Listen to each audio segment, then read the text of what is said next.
ദൈവത്തിൻ്റെ പരിശുദ്ധമായ നാമത്തിന് സ്തോത്രം ചെയ്യുകയും സ്തുതിക്കുകയും ചെയ്യുന്നു. കർത്താവിനാൽ അനുഗ്രഹീതരായ ദൈവമക്കളെ, കർത്തൃദാസന്മാരെ, ഒരിക്കൽ കൂടി ദൈവത്തിൻ്റെ വചന കേൾവിക്ക് വേണ്ടി നമ്മൾ കർത്താവിൻ്റെ തിരുകൃപയാൽ കാതോർക്കുകയാണല്ലോ. ഈ നല്ല ദിവസം ദൈവത്തിൻ്റെ സകല അനുഗ്രഹങ്ങളും കൃപകളും നമ്മുടെ മേൽ ചൊരിയാനും സ്വർഗീയമായിരിക്കുന്ന അനുഗ്രഹങ്ങൾ നമുക്ക് നൽകപ്പെട്ട് ദൈവത്തിൻ്റെ വചനത്താൽ നമ്മൾ കാക്കപ്പെടുവാനും ദൈവത്തിൻ്റെ അമിത കൃപകളാൽ നമ്മൾ സുരക്ഷിതരായിരിക്കാനും ഇന്നത്തെ ദിവസം നമുക്കെല്ലാവർക്കും സ്വർഗസ്ഥനായ ദൈവം കൃപ നൽകട്ടെ എന്നുള്ള പ്രാർത്ഥനയോടെ വചനം കേൾക്കാൻ തൽപരരായിരിക്കുന്ന നിങ്ങൾക്ക് യേശുക്രിസ്തുവിൻ്റെ ധന്യമുള്ള നാമത്തിൽ വിനീതമായ സ്നേഹവന്ദനങ്ങൾ അറിയിക്കുന്നു.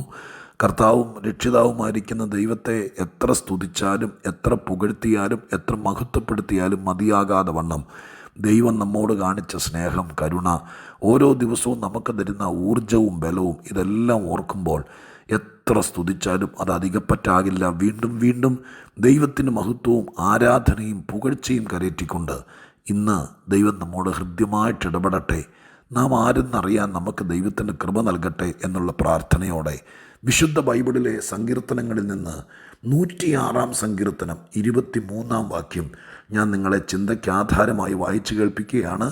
സങ്കീർത്തനങ്ങൾ 106:23. ആകയാൽ അവരെ നശിപ്പിക്കുമെന്ന് ദൈവം അരുളി ചെയ്തു. ദൈവത്തിൻ്റെ വൃദ്ധനായ മോശ കോപത്തെ ശമിപ്പിപ്പാൻ ദൈവത്തിൻ്റെ സന്നിധിയിൽ പിളർപ്പിൽ നിന്നില്ലെങ്കിൽ ദൈവം അവരെ നശിപ്പിച്ചു കളയുമായിരുന്നു. വേദപുസ്തകത്തിലെ തന്നെ ഏറ്റവും പ്രധാനപ്പെട്ടതും ശ്രദ്ധേയമായിരിക്കുന്നൊരു വാക്യമാണ് 106 സങ്കീർത്തനത്തിൻ്റെ 23 വാക്യം. ഇസ്രായേലിൻ്റെ മരുഭൂപ്രയാണവും അവരെ വിടുവിച്ച് കനാനിലേക്കുള്ള ദൈവത്തിൻ്റെ നടത്തിപ്പും ഈ പശ്ചാത്തലത്തിൽ ചില ഭാഗങ്ങൾ മാത്രം ചേർത്ത് എഴുതിയിരിക്കുന്ന സങ്കീർത്തനമാണ് 106 സങ്കീർത്തനം. ഈ പഴയകാല നടത്തിപ്പുകൾ, ദൈവം ഇസ്രായേലിനെ നടത്തിയത്, പിതാക്കന്മാരെ നടത്തിയത് എന്നിത്യാദി അത്യത്ഭുതങ്ങളിലൂടെ നടത്തിയ പുരാതന കാല സംഭവങ്ങൾ ആധുനിക കാലഘട്ടത്തിലെ അഥവാ അതത് കാലഘട്ടത്തിലെ ആളുകളെ ഓർപ്പിക്കുന്നതിൻ്റെ കാരണം ദൈവം വലിയവനാണെന്നും ഏത് സാഹചര്യത്തിലും ദൈവത്തിന് തൻ്റെ ജനത്തെ നടത്താൻ കഴിയുമെന്നും മുൻകാല അത്ഭുതങ്ങൾ ദൈവമായ കർത്താവ് നൽകിക്കൊടുത്ത് നയിച്ച അതേ ദൈവമാണ് ഇന്ന് നമ്മെ നയിക്കുന്നതും ഒക്കെ പുതിയ തലമുറയ്ക്ക് മനസ്സിലാകാനാണ് പഴയ കാര്യങ്ങൾ മിക്കവാറും ആധുനിക കാലഘട്ടത്തിൽ അഥവാ ബൈബിളിൻ്റെ എഴുത്തുകാലത്തെ ആളുകൾ പഴയ കാലങ്ങളെക്കുറിച്ചും പ്രത്യേകിച്ച് ഇസ്രായേലിൻ്റെ നടത്തിപ്പിനെക്കുറിച്ച് സങ്കീർത്തനത്തിൽ പല ഭാഗത്ത് എഴുതിയിട്ടുണ്ട്. 107 106 ഒക്കെ തത്വത്തിൽ ഈ പശ്ചാത്തലം ഇസ്രായേലിനെക്കുറിച്ചും ഇസ്രായേലിൻ്റെ നടത്തിപ്പിനെക്കുറിച്ചുമാണ്. ആ സംഭവങ്ങൾ ഓർപ്പിച്ചുണർത്തുകയാണ്.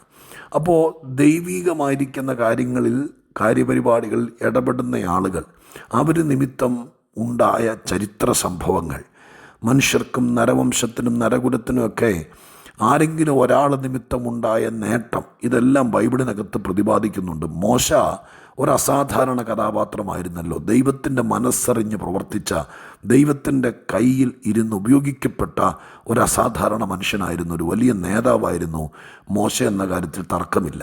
അതുപോലത്തെ ഒരാളൊക്കെ ഇനി ഉണ്ടാകാൻ സാധ്യതയില്ല, ഉണ്ടാകില്ല. അത്രയ്ക്ക് ദൈവത്തെ മുഖാമുഖമായി അറിഞ്ഞ് അഭിമുഖമായി സംസാരിച്ച് ദൈവത്തിൻ്റെ ഹിതമറിഞ്ഞ് പ്രവർത്തിച്ച ശക്തനും കരുത്തനുമായിരിക്കുന്ന ആത്മീക നേതാവ്. ആ മോശയെക്കുറിച്ചൊരു പരാമർശമാണ് നമ്മളിപ്പോൾ വായിച്ച വാക്യത്തിൽ കാണുന്നത്. ഇസ്രായേൽ ജനം മരുഭൂമിയിലൂടെ യാത്ര ചെയ്ത് പോരുമ്പോൾ ജനത്തിൻ്റെ ആ പിറുപിറുപ്പൊക്കെ നിമിത്തം അവർ അസ്വസ്ഥരായപ്പോൾ ദൈവത്തിനും മോശയ്ക്കും വിരോധമായി സംഭാഷിച്ച അനവധി സാഹചര്യങ്ങൾ മരുഭൂമിയിലുണ്ടായി. ഒരു ഘട്ടത്തിൽ ദൈവം അവർക്കെതിരെ വല്ലാതെ കോപിച്ചു. അതാണ് അവിടെ പരാമർശിക്കുന്നത്. ദൈവത്തിൻ്റെ കോപം ജ്വലിച്ചു. അവരെ മരുഭൂമിയിൽ വെച്ച് നശിപ്പിച്ചു കളയുമെന്നും കനാനിലേക്കുള്ള യാത്ര റദ്ദാക്കുമെന്നുമൊക്കെ ദൈവം തൻ്റെ കോപത്തിൽ അരുളി ചെയ്തു. ആ സമയത്ത് മോശ ചെയ്ത ഒരു നല്ല കാര്യം, സൺഡേ സ്കൂളിൽ മുതൽ പഠിച്ചിട്ടുള്ളതാണ്, എല്ലാവരുടെ ഹൃദയത്തിൽ കിടക്കുന്നതാണെങ്കിലും ഇന്ന് ദൈവസന്നിധിയിൽ ഇരിക്കുമ്പോൾ കർത്താവ് ഈ വാക്യമാണ് എന്നെ നിങ്ങളെയും ഓർപ്പിപ്പാൻ താല്പര്യം കാണിച്ചത്. എന്താണ് അവിടെ സംഭവിച്ചത്? അവിടെ എഴുതിയിരിക്കുന്ന വാക്യതാണ്, മോശ ദൈവത്തിൻ്റെ കോപത്തെ ശമിപ്പിപ്പാൻ ദൈവസന്നിധിയിൽ പിളർപ്പിൽ നിന്നില്ലായിരുന്നെങ്കിൽ. ആ വാക്ക് ശ്രദ്ധിച്ച്. എല്ലാ കാലത്തും ദൈവമായ കർത്താവ് ഇങ്ങനെ ചിലരെ പരിജ്ഞാനത്തിലും ജ്ഞാനത്തിലുമൊക്കെ പിറുപിറുപ്പ് കൂടാതെ ദൈവകോപത്തെ ശമിപ്പിക്കാൻ വേണ്ടി ദൈവം ആക്കി വച്ചിരിക്കുന്നവർ എല്ലായിടത്തും കാണും, ഇപ്പോഴും കാണും. എല്ലാവർക്കും കോപം ശമിപ്പിക്കാൻ പറ്റില്ല. ആളിക്കത്തുന്ന തീയെ കെടുത്താൻ ഫയർ എഞ്ചിൻ ഉപയോഗിക്കുന്നത് പോലെ ദൈവത്തിൻ്റെ കോപം, ദൈവത്തിൻ്റെ നീരസം, ദൈവത്തിൻ്റെ ക്രോധം ഇതൊക്കെ മനുഷ്യർക്കൊത്തിരി ദോഷം ചെയ്യുന്നതാണ്.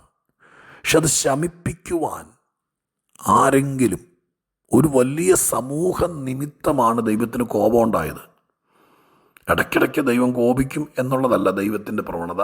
ഒരു വലിയ സമൂഹത്തിൻ്റെ, ഇസ്രായേൽ എന്നറിയപ്പെടുന്ന വലിയ സമൂഹത്തിൻ്റെ പ്രവൃത്തി ദോഷം കൊണ്ട് ദൈവം കോപിച്ചു. ആ കോപം ജ്വലിച്ചു തിളച്ചു മറഞ്ഞു. മരുഭൂമിയിൽ വെച്ച് കത്തിച്ച് ചാമ്പലാക്കി കളയുന്നത് പോലെ ദൈവത്തിൻ്റെ മനോനിരൂപണങ്ങളും നടപടികളും അത്ര കർക്കശമായി. ആ സമയത്ത് മോശ കോപത്തെ ശമിപ്പിക്കാൻ ദൈവസന്നിധിയിൽ പിളർപ്പിൽ നിന്നു. ആ വാക്കുകൾക്കെല്ലാം അതീവ തീവ്രമായിരിക്കുന്ന അർത്ഥമുണ്ട്.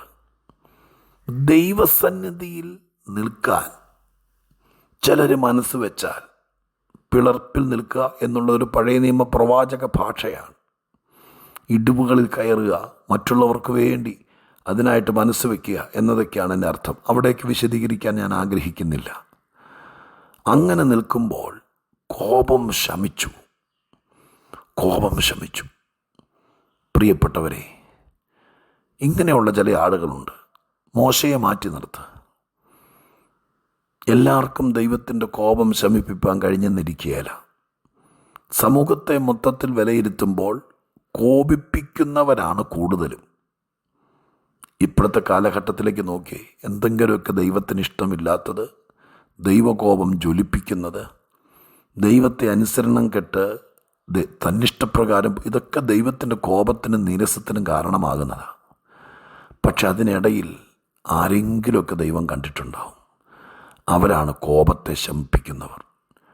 നിങ്ങളുടെ വീട്ടിലും ആരുമൊക്കെ ഉണ്ടാകട്ടെ, ഞാനൊരു സമൂഹത്തോടാണ് ഈ വചനം പറഞ്ഞ് റെക്കോർഡ് ചെയ്ത് അയക്കുന്നത്. നിങ്ങളുടെ വീട്ടിലേക്ക് നോക്ക്. 5 പേരോ 6 പേരോ 4 പേരോ 2 പേരോ എത്രയും ആകട്ടെ, മറ്റുള്ളവർ പലരും കോപിപ്പിക്കുന്ന, ആരെ? ദൈവത്തെ കോപിപ്പിക്കുന്ന പ്രവണത തുടരുമ്പോൾ ആരെങ്കിലും ഒരാൾ മോശയെപ്പോലെ കോപത്തെ ശമിപ്പിക്കാൻ വേണ്ടേ? നിങ്ങളുടെ കൂട്ടായ്മയ്ക്കകത്ത്, സമൂഹത്തിനകത്ത്, എവിടെയുമാകട്ടെ, കോപിപ്പിക്കുന്ന ഒത്തിരി പേർ, അതിനിടയിൽ കോപം ശമിപ്പിക്കുന്ന ഒരാൾ. നമുക്ക് ദൈവസന്നിധിയിൽ ഈ നാളുകളിൽ ദൃഢമായ ഒരു തീരുമാനത്തിൽ സത്യസന്ധമായ മനസ്സോടുകൂടെ നമുക്ക് ദൈവത്തിൻ്റെ പാദപീഠത്തിൽ ഏൽപ്പിച്ചിട്ട് ഈ വക വാക്കുകളൊക്കെ പ്രാർത്ഥനയിൽ ചേർക്കാം. ദൈവമേ, ഞാൻ ദൈവത്തിൻ്റെ കോപം ശമിപ്പിക്കുന്ന ഒരുവനായി മാറട്ടെ. കോപിപ്പിക്കുന്ന ഒരുപാട് പേരുടെ ഇടയിൽ അങ്ങയുടെ കോപം ശമിപ്പിക്കുന്ന ഒരാളായി മാറട്ടെ. ആ വാചകം ഇങ്ങനെയാണ് തീരുന്നത്: മോശ ദൈവത്തിൻ്റെ കോപം ശമിപ്പിപ്പാൻ ദൈവത്തിൻ്റെ സന്നിധിയിൽ പിളർപ്പിൽ നിന്നില്ലായിരുന്നു എങ്കിൽ, അങ്ങനെ മോശ മനസ്സ് വെച്ചില്ലായിരുന്നു എങ്കിൽ എന്തായിരുന്നേനെ സ്ഥിതി? മറ്റൊന്നായി മാറിയേനെ. ഞാനിങ്ങനെ പറഞ്ഞ് പ്രാർത്ഥിക്കാൻ തുടങ്ങാം. ഇപ്പോഴത്തെ സാഹചര്യം ആളിക്കത്തുന്ന തീക്കകത്ത് ചാമ്പലായി മാറുന്നത് പോലെ തീരാതിരിക്കാൻ നമുക്ക് ദൈവത്തിൻ്റെ കോപത്തെ ശമിപ്പിക്കാൻ ഇടിവിൽ നിൽക്കാം. നാം അങ്ങനെ ചെയ്തില്ലായിരുന്നെങ്കിൽ, നമ്മളിൽ ചിലരങ്ങനെ ഇടിവിൽ നിന്നില്ലായിരുന്നെങ്കിൽ, അഥവാ നമുക്ക് വേണ്ടി ചിലർ ദൈവകോപം ശമിപ്പിപ്പാൻ ഇടിവിൽ നിന്നില്ലായിരുന്നെങ്കിൽ നമ്മളിപ്പലരും കാണില്ലായിരുന്നു. നമുക്കൊരു ശുശ്രൂഷയായിട്ട് അത് ഏറ്റെടുക്കാം. മക്കൾക്ക് വേണ്ടി, പ്രിയപ്പെട്ടവർക്ക് വേണ്ടി, കുടുംബങ്ങൾക്ക് വേണ്ടിയല്ല. ഒരു കാര്യം സത്യമാണെന്ന് പറഞ്ഞുകൊണ്ട് ഞാൻ നിർത്താം. ആരെങ്കിലും നിങ്ങളുടെ കുടുംബത്തിന് വേണ്ടി, നിങ്ങൾക്ക് വേണ്ടി, നിങ്ങളുടെ ജീവിതത്തിന് വേണ്ടി ദൈവത്തിൻ്റെ സന്നിധിയിൽ ഇടിവിൽ നിൽക്കാനുണ്ടെങ്കിൽ കോപം ശമിക്കും.